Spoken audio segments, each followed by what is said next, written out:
The United Kingdom's Ministry of Defense latest intelligence update on Ukraine, July 7, 2023. On July 1, 2023, the Russian Navy established a new Azov Naval District with its headquarters located in the occupied Ukrainian port city of Mariupol. This district operates under the command of the Black Sea Fleet and is equipped with 8 warships, including 3 modern Karakurt-class corvettes capable of launching SSN-30A caliber cruise missiles. The significance of the Azov Sea for Russia lies in its role as a crucial maritime area, connecting the country's inland waterways to international shipping routes. Furthermore, in the ongoing conflict, it provides an alternative military resupply option should Russia's overland routes to southern Ukraine face disruptions. It is expected that the Azov Naval District will primarily focus on supporting logistical operations and counter-partisan tasks. This strategic allocation of responsibilities will enable the main Black Sea Fleet to concentrate on long-range strike operations and projecting maritime power in distant regions. Update from the Air Force Command of the Ukrainian Armed Forces. In the early hours of July 7, 2023, a hostile attack was launched by Russia using Iranian Shahed 136 and 131 attack drones from the southeastern direction, specifically from Primorsko-Akhtarsk in the Krasnodar territory.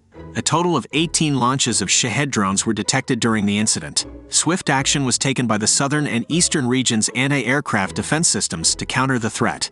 Thanks to the coordinated efforts of the anti-aircraft missile forces, fighter aircraft, and mobile fire groups of the Ukrainian Air Force, 12 Shahed 136 and 131 unmanned aerial vehicles were successfully neutralized, preventing further damage and ensuring the safety of Ukraine's airspace.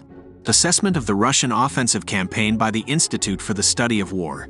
On July 7, Ukrainian forces demonstrated notable tactical advancements in the Bakhmut area and maintained counter-offensive operations in multiple sectors along the front. Verified video footage, geolocated and published on July 6, indicates substantial gains made by Ukrainian forces near Yahudny, located approximately 2 kilometers north of Bakhmut.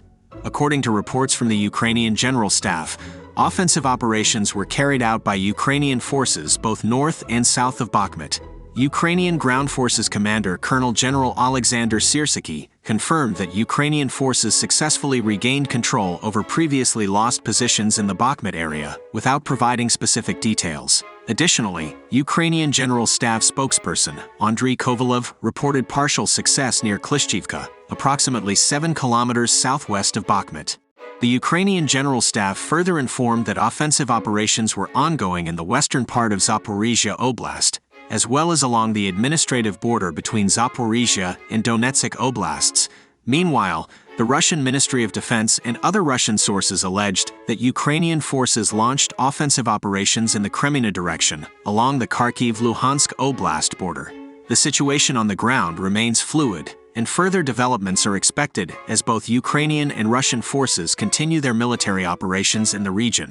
Key takeaways from the Institute for the Study of War. Russian forces have reportedly relocated a significant portion of the Russian eastern grouping of forces to southern Ukraine, indicating potential vulnerabilities in Russian defenses in the region. The recent deployment of the Russian eastern grouping of forces, along with extensive surface-to-air missile defense elements, to the front line in southern Ukraine, suggests a potential fragility in Russian defenses in that area. On July 4 to 5, Russia conducted a test of its sovereign internet system, temporarily disconnecting at least partially from the global internet. In June 6 to 7, Russian forces carried out missile and drone strikes targeting rear areas in Ukraine. Ground attacks between Russian and Ukrainian forces have persisted along the Kharkiv-Luhansk Oblast border. Ukrainian forces achieved significant tactical gains in the Bakhmut area between July 6 and 7. Ground attacks also occurred in western Donetsk Oblast by both Russian and Ukrainian forces. Russian sources claim that Ukrainian forces initiated a fresh wave of counterattacks in western Zaporizhia Oblast on July 7.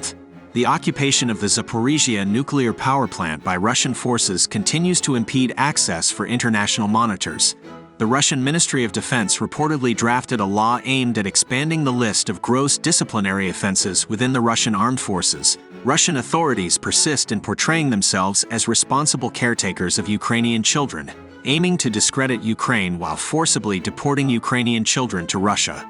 A Belarusian military official stated that the Wagner Group forces have not yet decided to deploy to Belarus, while conducting a press tour of the speculated Wagner Group base in Osipovichi on July 7.